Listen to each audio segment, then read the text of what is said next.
Hi guys, I thought I would do a quick rundown of the last 3 generations of Kindle today. As we all know, the newer version of Kindle will be out in the market as of next week. It is actually the 2013 version of the Kindle Paperwhite. Now, before we begin going to each devices, I thought I would let everyone know that I am a big Kindle fan, just because of the simplicity of the devices, as well as the pure enjoyment of using a Kindle as opposed to any other ebook readers out there on the market. Namely, the tablets that we all use on a daily basis, purely because of the reflective screen that's on our tablets, and the big difference with these Kindle devices in front of me.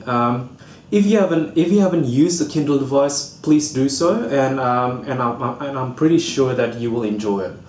I've converted a lot of tablet users, even reading books on their phones, which is just ridiculous. I've lent my Kindle to my friends, and after a day, sometimes even for a few hours, they've completely converted.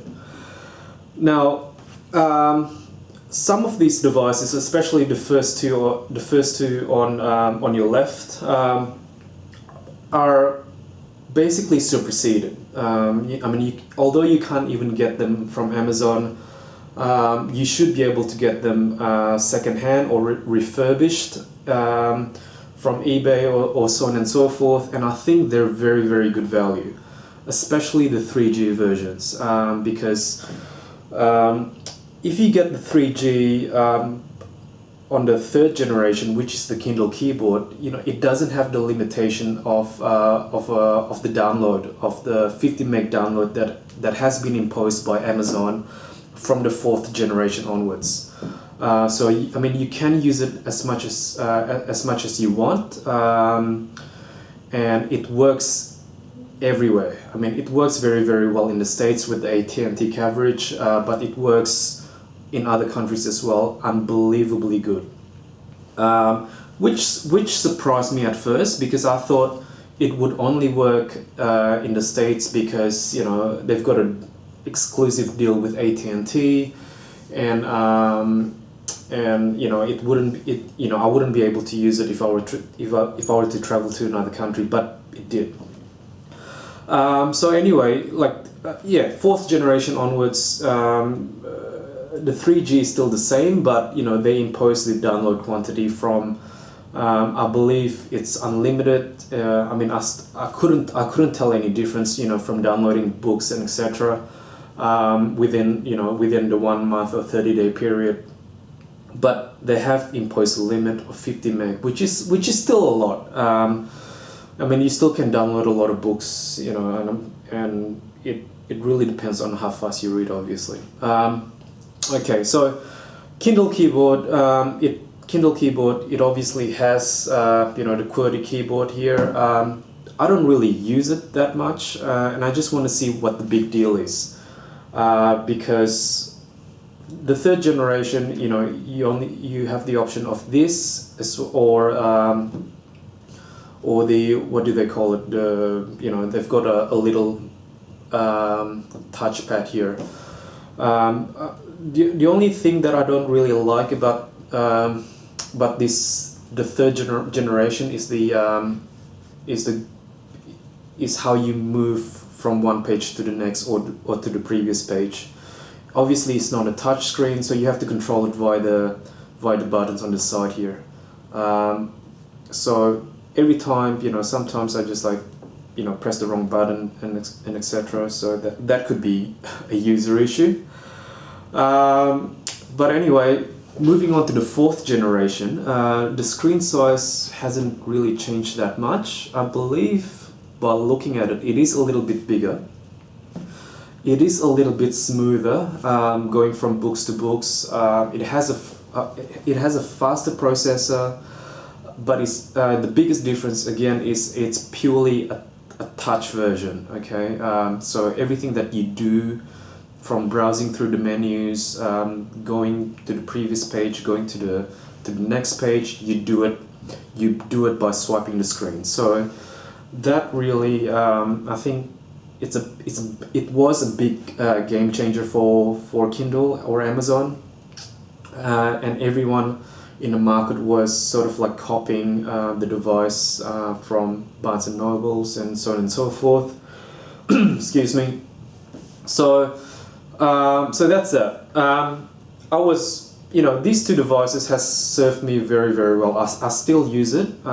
This one for traveling, this one, for whatever else. But when they released the Paperwhite, that again was really, really amazing.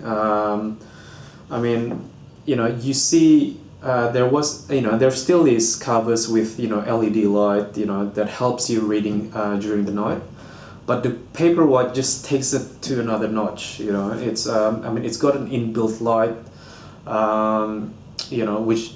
which doesn't shine directly towards you, or make you go blind, but you can control the light manually, which is something that is great.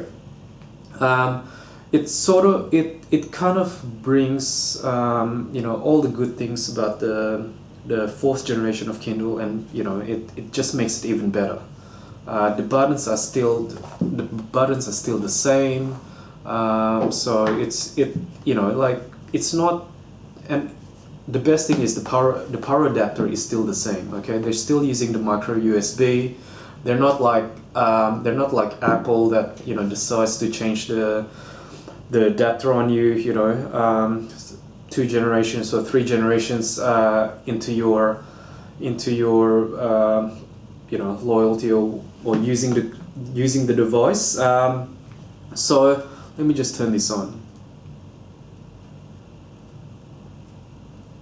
And also the Wi-Fi itself works really, really well. Okay, there's no weaknesses. Although the Kindle Fire has a dual band Wi-Fi, this still has a single band Wi-Fi. Let me just turn this on.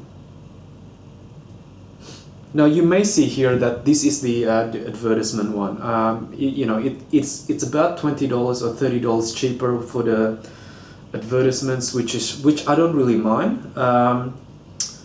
And with the advertisements, it is only Wi-Fi, I believe. I'm pretty sure it's only Wi-Fi. The reason that I chose not to have the 3G one is, I don't really read that fast, and sometimes it takes me months and months to get through a book just because I don't have that much free time. Now the menu itself, it is very, very fast. Okay, it's got a faster processor than these two here, but at the end of the day, it is a vast improvement over the last 2 generations. And mind you, the new Paperwhite will be 25% faster. So whether that's going to be worth it for me to buy another Kindle, I don't really think so, because it looks the same. It's still got a matte black finish, and the only difference is it's got a higher resolution, I believe, and a faster processor, like I said before, but everything else is the same. Now the best thing about having different versions of Kindle is you're still accessing the same library in your Amazon account. Okay, so you don't have to, it's not like buying Kindle and then a Barnes Noble Nook, where you have to where your library is completely different. You still can access the same books that is available on your other devices, including your smartphones, including your tablets. So therefore, if you can get the previous generations of Kindle for a very, very good price, buy it. So I think that's it. for me, I'm not going to go into, you know, the user interface that much. You can read all about it on the internet. But what's really good, I think, the advertisement versions. I just turned that off. The advertisement versions, sometimes, you know, they do have good specials, like books, you know, they had an electronic shaver there, you know, 30 seconds ago. So if you're into like impulsive shopping, I think, you know, that could be the way to go for you. So that's it. I'll see you next time.